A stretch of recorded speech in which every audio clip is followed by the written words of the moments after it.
Hello दोस्तों, स्वागत है आप सभी का हमारे चैनल कुलदीप विथ स्टडी में, जिसमें हम लोग देखेंगे कि भारतीय राज व्यवस्था का घटना चक्र का इसमें हम लोग देखेंगे। इसमें हम लोग ये देखेंगे कि कैसे हम लोग ऑडियो तो वीडियो बना ही रहे हैं, मगर इसको हम लोग ऑडियो के रूप में सिर्फ हम लोगों को वीडियो चालू कर देना है और सुनते जाना है। बस इसका मेन उद्देश्य है कि हमारा ऑडियो स्पीड में हम लोग कैसे घटना चक्र को सुन करके सारे क्वेश्चन को जानकारी पूरी ले सकते हैं, जिसमें हम लोग एक एक क्वेश्चन को भली भांति पढ़ेंगे और समझेंगे। जो हमारे नए विद्यार्थी होते हैं, जिनको घटना चक्र का पढ़ने का इतना टाइम नहीं रहता है, जिससे हम लोग इसको बिना पढ़े ही अन्य तैयारियों में जुट जाते हैं, तो मेरा उद्देश्य यही है कि इसीलिए मैं इसको लेकर आया और सोचा कि आप सभी को इसके बारे में स्पीड जानकारी दे करके समझाया जा सके और सभी को इसकी जानकारी हो सके। बहुत सारे लोग जो है तैयारी करने लगते हैं, मगर इसकी जानकारी नहीं रखते हैं और कुछ तैयारी में हो जाते हैं। इसीलिए आप लोग जो है इसके बारे में जानिए। आज हमारा पहला अध्याय है भारतीय राज्य व्यवस्था एवं शासन का, जिसमें हम लोग देखेंगे कि कैसे हम लोग जो है संविधान की तैयारी जो है करेंगे घटना चक्र का। ठीक है दोस्तों, तो क्वेश्चन नंबर हमारा फर्स्ट है, निम्नलिखित में से किस अधिनियम के अंतर्गत भारतीय संविधान परिषद को बजट पर बहस करने की शक्ति प्राप्त हुई। ठीक दोस्तों, ये हमारा जो है पहला क्वेश्चन है, ठीक ना। तो इसका जो है क्या होगा आंसर, तो इसका आंसर जो है हमारा भारत परिषद अधिनियम 1861 नहीं होगा। तो फिर क्या होगा, भारत परिषद 1992, भारत परिषद अधिनियम 1909, भारत शासन अधिनियम 1919। दोस्तों, इसमें जो है हमारा बी जो है सही है, बी है दोस्तों, हमारा सही है। इसके हम विस्तृत जानकारी लेते हैं। 1892 के भारत परिषद अधिनियम ने विधान परिषद के कार्यों में वृद्धि की। इसके तहत बजट पर बहस करने की शक्ति दी गई, परंतु मतदान का अधिकार नहीं था। इस अधिनियम के तहत कार्यपालिका से प्रश्न एवं अनुपूरक प्रश्न पूछने की अनुमति दी गई। सेकंड क्वेश्चन है दोस्तों, निम्नलिखित में से किस अधिनियम में कोलकाता में सर्वोच्च न्यायालय की स्थापना की गई। ये दोस्तों हमारा बहुत ही फेमस क्वेश्चन है, जो हमारा इसका आंसर सही है रेगुलेटिंग एक्ट। इसका विस्तृत है 1773 के रेगुलेटिंग एक्ट में कलकत्ता में सर्वोच्च न्यायालय की स्थापना का प्रावधान किया गया था। सर एलिजा इम्पे इसके प्रथम मुख्य न्यायाधीश थे। नेक्स्ट क्वेश्चन है दोस्तों, निम्नलिखित में से किस एक अधिनियम द्वारा भारत में संघीय न्यायालय की स्थापना की गई थी। तो दोस्तों, इसका जो होगा, इसमें जो ऑप्शन दिया हुआ है, भारत परिषद अधिनियम 1861, ये भी गलत है। भारत सरकार अधिनियम 1909, ये भी गलत है। भारत सरकार अधिनियम 1919, ये भी गलत है। उपयुक्त में से कोई नहीं। हाँ दोस्तों, ये हमारा जो है डी नंबर ही हमारा सही होगा। इसका हम लोग विस्तृत जानकारी लेते हैं। भारत में संघीय न्यायालय की स्थापना 1 अक्टूबर 1937 को भारत सरकार अधिनियम 1935 के अंतर्गत की गई थी। इसके प्रथम मुख्य न्यायाधीश सर मॉरिस ग्वेयर थे। उपयुक्त दिए गए वाक्यों में 1935 देखिए दोस्तों नहीं है, इसलिए हम लोग जो है विकल्प डी को ही चुनेंगे। नेक्स्ट क्वेश्चन दोस्तों हमारा सुलमित करने के लिए है। तो सुलमित देखिए दोस्तों हम लोग बहुत ही अच्छे से करेंगे। देखिए हम लोग जो है इसमें क्या दिया हुआ है, पहला हमारा जो है सूची 1 में ए नियंत्रण परिषद की स्थापना। नियंत्रण परिषद की स्थापना जो है दोस्तों ये हमारा कब हुआ? देखिए, नियंत्रण परिषद की स्थापना दोस्तों हमारा पिट्स भारत का अधिनियम जो आया था उसी में हमारा हुआ है। सर्वोच्च न्यायालय की स्थापना दोस्तों कब हुई? ये तो दोस्तों बहुत अभी हम लोग पढ़ ही चुके हैं। नियामक अधिनियम 1773 इसी में हो गया था। इंग्लिश मशीनरियों को भारत में कार्य करने की अनुमति कब दी गई? चार्टर अधिनियम 1813 में ही दोस्तों दे दिया गया था। गवर्नर जनरल की परिषद में कानूनी सदस्य की नियुक्ति किसमें की गई दोस्तों? चार्टर अधिनियम 1833 में। ठीक ना दोस्तों, हम लोग इसके विस्तृत कर लेते हैं। नियामक अधिनियम 1773, सर्वोच्च न्यायालय सुप्रीम कोर्ट की स्थापना, पिट्स का भारतीय अधिनियम 1784, नियंत्रण परिषद की स्थापना, चार्टर अधिनियम 1813 में इंग्लिश मशीनरियों को भारत में कार्य करने की अनुमति, चार्टर अधिनियम 1833 में गवर्नर जनरल परिषद में कानूनी सदस्य की नियुक्ति से संबंधित है। 5वां है दोस्तों हमारा क्वेश्चन, केंद्र में द्वैध शासन किस अधिनियम के अंतर्गत स्थापित किया गया दोस्तों? तो ये है हमारा आंसर 1935। भारत सरकार अधिनियम 1935 के अंतर्गत केंद्र में द्वैध शासन एक नए अखिल भारतीय संघ की स्थापना तथा प्रांतों में द्वैध शासन व्यवस्था को समाप्त करने का प्रावधान किया गया। प्रांतों में द्वैध शासन का उपबंध 1919 के अधिनियम द्वारा किया गया था। केंद्र में द्वैध शासन के तहत संघीय विषयों को 2 भागों में बांटा गया। आरक्षित रिजर्व्ड और हस्तांतरित विषय ट्रांसफर्ड सब्जेक्ट भारत राज्य सचिव की परिषद को समाप्त किया गया। नेक्स्ट क्वेश्चन दोस्तों, निम्नलिखित में से किस अधिनियम में केंद्र में द्वैध शासन प्रणाली की स्थापना किया गया? इसका आंसर जो है दोस्तों भारत शासन अधिनियम 1935 होगा। ठीक ना। अब हमारा नेक्स्ट क्वेश्चन है 1919 के भारत शासन अधिनियम की निम्नलिखित में से कौन सी प्रमुख विशेषता है? तो इसमें दोस्तों हम लोग इसके बारे में प्रांतों की कार्यकारिणी सदस्य में द्वैध शासन की व्यवस्था, मुसलमानों के लिए पृथक सांप्रदायिक निर्वाचन मंडलों की व्यवस्था, केंद्र द्वारा प्रांतों की विधायिनी शक्ति का हस्तांतरण, इसमें दोस्तों हमारा 1 और 3 होगा। मुसलमान जो ये वाला सेकंड बिंदु है हमारा, ये नहीं होगा। क्यों नहीं होगा दोस्तों, देखते हैं। भारत शासन अधिनियम 1919 ब्रिटिश शासन द्वारा पारित अधिनियम था जिसका उद्देश्य भारतीय शासन में भारतीयों की भागीदारी को बढ़ाना था। इस अधिनियम को भारत सचिव एडविन मॉन्टेग्यू एवं वायसराय लॉर्ड चेम्सफोर्ड के कार्यकाल में पारित किया गया। इस अधिनियम के द्वारा राज्यों में द्वैध शासन की स्थापना की गई। ऐसे प्रत्येक राज्य में राज्य के प्रशासन को 2 श्रेणियों में बांटा गया, आरक्षित व हस्तांतरित। इस प्रकार हस्तांतरित विषयों के संबंध में केंद्र द्वारा प्रांतों को विधायिनी शक्ति का हस्तांतरण किया गया। जहाँ तक मुसलमानों के लिए पृथक सांप्रदायिक निर्वाचन व्यवस्था का प्रश्न है तो यह प्रावधान 1909 के अधिनियम में ही कर दिया गया था। 1919 के अधिनियम में यह व्यवस्था न केवल जारी रही बल्कि इसे सिखों, यूरोपियों, भारतीय ईसाइयों एवं एंग्लो इंडियन के लिए भी विस्तारित किया गया। ठीक है दोस्तों, अब आगे देखते हैं।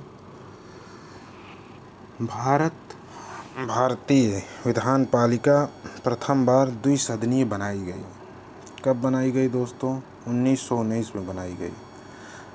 1919 के भारत सरकार अधिनियम द्वारा केंद्र में द्विसदनीय विधान पालिका की स्थापना की गई। ऊपरी सदन राज्य परिषद काउंसिल ऑफ स्टेट कहलाता था, जो 5 वर्ष के लिए होता था और उसके 60 सदस्यों में से 34 निर्वाचित एवं 26 मनोनीत होते थे। निचला सदन केंद्रीय Vidhan Sabha central legislative assembly कहलाता था, जो 3 वर्ष के लिए होता था और उसके 144 सदस्यों में से 104 निर्वाचित तथा 40 मनोनीत होते थे। नेक्स्ट है क्वेश्चन दोस्तों हमारा, केंद्र में कौन सा एक्ट द्विसदनीय विधायिका लाया। दोस्तों हम लोग ऊपर देख ही चुके हैं, 1919 होगा इसका। नेक्स्ट है, राष्ट्रपति की अध्यादेश निर्गत करने की शक्ति प्रेरित है। तो दोस्तों इसका हमारा सेकंड होगा भारत सरकार अधिनियम 1935। विस्तृत है। यद्यपि ब्रिटिश भारत में गवर्नर जनरल को 1861 के भारत परिषद अधिनियम से ही विधान परिषद की अनुमति के बिना अध्यादेश जारी करने की शक्ति प्राप्त थी, तथापि भारतीय संविधान में राष्ट्रपति की अध्यादेश निर्गत करने की शक्ति अनुच्छेद 123 भारत सरकार अधिनियम 1935 की धारा 42 से प्रेरित है। नेक्स्ट है दोस्तों, किस अधिनियम ने भारतवासियों को अपने देश के प्रशासन में कुछ हिस्सा लेना संभव बनाया। फर्स्ट है दोस्तों चार्टर एक्ट 1833। चार्टर एक्ट 1833 की साधारण धाराओं में सबसे महत्वपूर्ण धारा संख्या 87 थी, जिसमें यह कहा गया था कि किसी भी भारतीय अथवा क्राउन की देशज प्रजा को अपने धर्म, जन्म स्थान, वंशानुक्रम, वर्ग अथवा इनमें से किसी एक कारणवश कंपनी के अधीन किसी भारतीय किसी स्थान, पद तथा सेवा के अयोग्य नहीं माना जा सकेगा। कालांतर में राजनैतिक आंदोलन में 1833 एक्ट की यह धारा प्रशासन में भागीदारी हेतु मुख्य आधार बनी। नेक्स्ट क्वेश्चन है दोस्तों, भारत के संविधान में केंद्र और राज्यों के बीच किया गया शक्तियों का विभाजन इनमें से किसमें उल्लिखित योजना पर आधारित है। इसका क्वेश्चन सी है दोस्तों, भारत सरकार अधिनियम 1935। विस्तृत है दोस्तों, ब्रिटिश शासनकाल के दौरान 1935 का भारत शासन अधिनियम पारित किया गया, जिसमें केंद्र और राज्यों के बीच शक्तियों का बंटवारा किया गया तथा राज्य में द्वैत शासन समाप्त कर केंद्र में द्वैत शासन को लागू किया गया था। इसमें एक अखिल भारतीय महासंघ स्थापित करने का प्रावधान शामिल किया गया था। इस संघ का निर्माण तत्कालीन ब्रिटिश भारत के प्रांतों, चीफ कमिश्नर प्रांतों एवं देशी रियासतों से मिलाकर होना था, परंतु यह व्यवस्था लागू नहीं की जा सकी। नेक्स्ट क्वेश्चन है दोस्तों, एक संघीय व्यवस्था और केंद्र में द्वैत शासन भारत में लागू किया गया दोस्तों कब। 1935 के अधिनियम द्वारा। इसका सी है दोस्तों, अखिल भारतीय महासंघ स्थापित करने का प्रावधान शामिल किया गया था। वही दोस्तों ऊपर पढ़ ही चुके हैं, भारत सरकार अधिनियम 1935 में। नेक्स्ट है दोस्तों, निम्नलिखित में से किस एक अधिनियम ने भारत में संघीय शासन की व्यवस्था दी थी। 1935 के अधिनियम द्वारा स्थापित संघ में अवशेष शक्तियाँ किसको दी गई थी। गवर्नर जनरल को दोस्तों। इसका सी होगा। 1935 के भारत सरकार अधिनियम द्वारा स्थापित होने वाले संघ में अवशिष्ट शक्तियाँ गवर्नर जनरल को प्रदान की गई थी। 17 क्वेश्चन नंबर 17 है दोस्तों, निम्नलिखित में से कौन सा एक भारत शासन अधिनियम 1935 में स्वीकार किया हुआ महत्वपूर्ण और स्थायी अवयव नहीं है।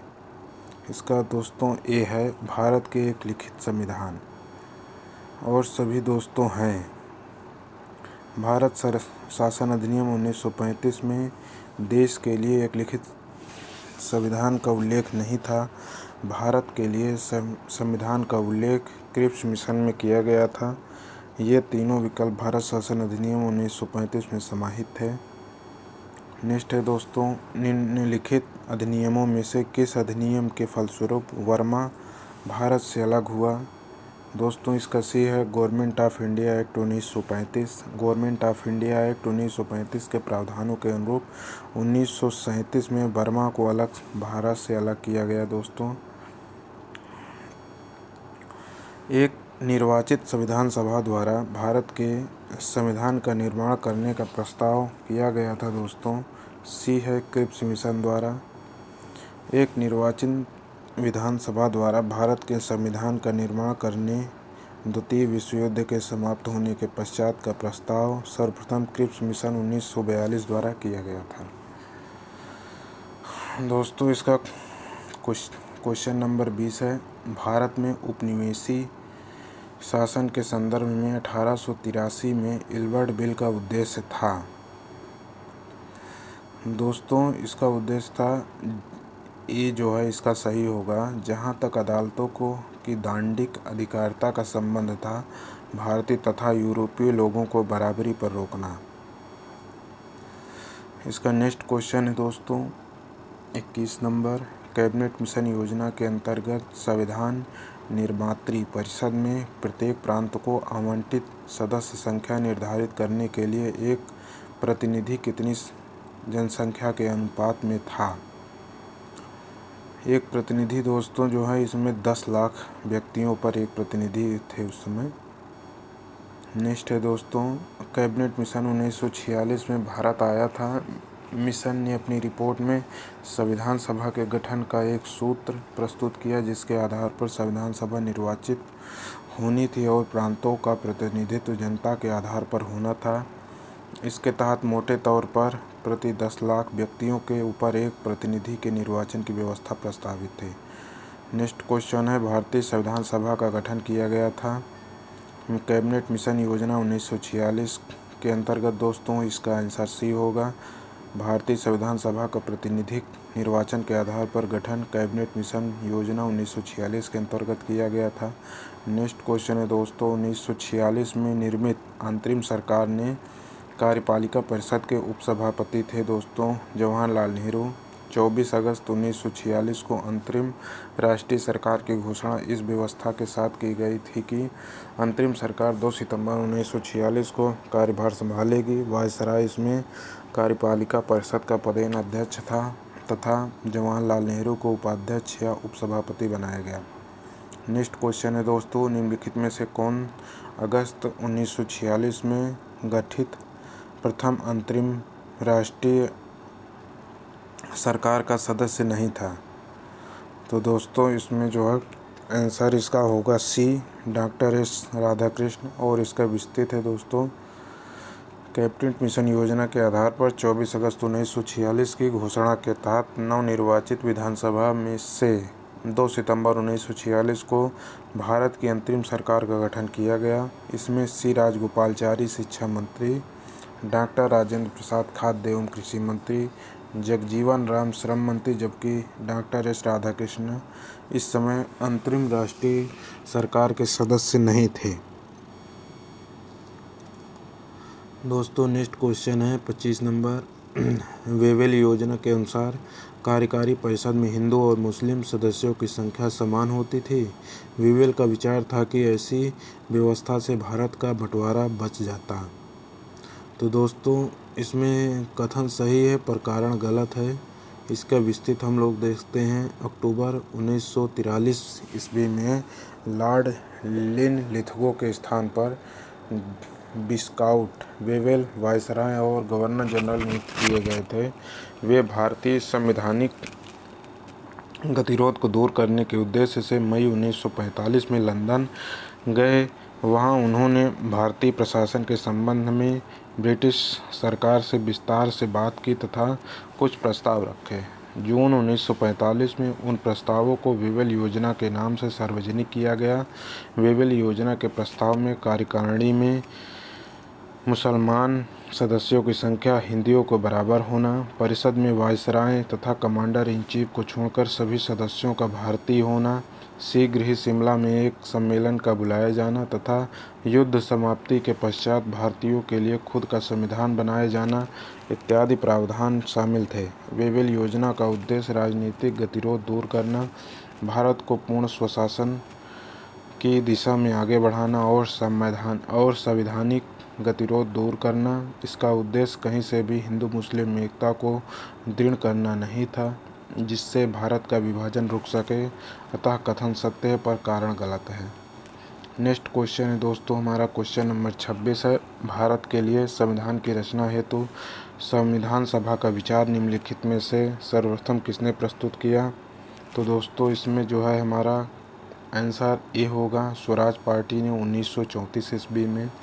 इसका विस्तृत है दोस्तों, मई 1934 में रांची में गठित स्वराज पार्टी ने आत्मनिर्णय के अधिकार की मांग की और एक प्रस्ताव पारित किया जिसमें कहा गया कि वयस्क मताधिकार के आधार पर निर्वाचित भारतीय प्रतिनिधियों की एक संविधान सभा होगी जो संविधान का निर्माण करेगी। भारतीयों की ओर से संविधान सभा की मांग करने का यह प्रथम अवसर था। दोस्तों हमारा नेक्स्ट क्वेश्चन है 27 नंबर। निम्नलिखित में से कौन सा कथन संविधान सभा के विषय में सत्य नहीं है? तो दोस्तों देख रहे हैं हम लोग ऑडियो क्लास में जो है बहुत ही आसान तरीके से हम लोग समझ रहे हैं और हम लोग जानेंगे भी। पूरा हम लोग इसी तरह धीरे धीरे करते रहेंगे दोस्तों, और जो है आप लोग सुनते रहिए हमारा चैनल कुलदीप विथ स्टडी पर ऑडियो घटना चक्र। हाँ तो दोस्तों इसका जो हमारा आंसर होगा इसका दोस्तों यह 1 नंबर A1 है सर। यह वयस्क मताधिकार पर आधारित नहीं थी, यह प्रत्यक्ष निर्वाचन का परिणाम नहीं थी, यह बहुदलीय निकाय थी। उसने अनेक समितियों के माध्यम से कार्य किया। तो दोस्तों इसमें हमारा जो है हम ऊपर पढ़ ही चुके हैं, इसमें हमारा 1 और 2 होगा। संविधान सभा के गठन के लिए राज्यों के विधान सभाओं का उपयोग निर्वाचन मंडल के रूप में किया गया, अतः संविधान सभा अप्रत्यक्ष निर्वाचन का परिणाम थी। यह निर्वाचन प्रारंभिक राज्य विधान मंडलों का स्तर पर वयस्क मताधिकार प्रणाली द्वारा किया गया था। संविधान सभा में अनेक दलों के लोग शामिल थे। इस सभा ने अनेक कार्यों का संचालन करने के लिए अनेक समितियों का गठन किया था। तो दोस्तों हमारा नेक्स्ट क्वेश्चन है, निम्नलिखित में से संविधान के बारे में गलत तथ्य कौन सा है? तो देखते हैं दोस्तों, इसने बड़ी संख्या में समितियों की मदद से काम किया, उनमें से प्रारूप समिति सबसे महत्वपूर्ण थी। नेक्स्ट देखते हैं दोस्तों बी नंबर, अल्पसंख्यक समुदाय जैसे ईसाई, एंग्लो इंडियन तथा पारसिया और को सभी में पर्याप्त प्रतिनिधित्व दिया गया। सी है दोस्तों, इसका निर्वाचन सार्वभौम वयस्क मताधिकार के आधार पर किया गया। डी है दोस्तों, इसकी चुनाव प्रक्रिया 1935 के अधिनियम के 6वीं अनुसूची पर आधारित थी। कर, संपत्ति और शैक्षणिक योग्यता के आधार कारण मताधिकार सीमित था।